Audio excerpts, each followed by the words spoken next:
Slip খাওয়া দেখে আমার নিজেরও স্লিপ খেতে ইচ্ছা করছিল, কিন্তু কিছু করার নেই, এটা ছোটদের স্লিপ খাওয়ার জায়গা। আর তারপরে এখানে দেখো দিদি আর ভাগনা দোল খেতে শুরু করে দিয়েছিল দোলনায় বসে। আর এই দোলনাটা এতটাই নিচুতে ছিল, আমি একবার বসেছিলাম, আমার পা ঠেকে যাচ্ছিল, আমি ভালো করে দোলও খেতে পারছিলাম না।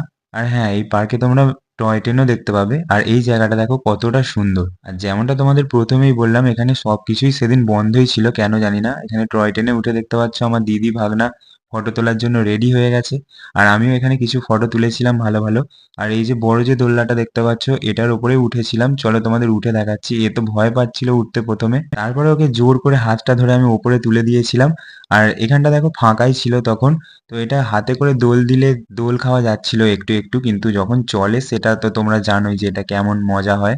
তো ওদের একটুখানি দোল দেওয়ার পরে ওখান থেকে নেমে পড়েছিলাম। আর এখানে দেখো আমার ভাগনা সামনের দিকে যে আর একটা চিলড্রেন পার্ক করা আছে সেখানে গিয়ে এই দোলনাটাকেও চেপে পড়েছিল। আর এখানে আমার ভাগনা তো ওখানে গিয়ে একটা বন্ধুও জুটিয়ে ফেলেছিল, দেখতে পাচ্ছ, ওর সাথে খেলাধুলা করছে। আর এই পাশে দেখো ভাঙা বোটগুলোয় চেপে খেলা করছে। সত্যি বলতে তোমরা যদি বাচ্চা কাচ্চা নিয়ে এখানে ঘুরতে আসো তাদের খুবই ভালো লাগবে, এখানে অনেক কিছুই আছে। আর শেষে দেখলাম এরকম একটা বুদ্ধের মূর্তি, খুব সুন্দর। আর চারিপাশটা ঘুরতে ঘুরতে অনেকটাই বেলা হয়ে গিয়েছিল, তখন 1:30 2টো বেজে গিয়েছিল, তো খিদেও পাচ্ছিল।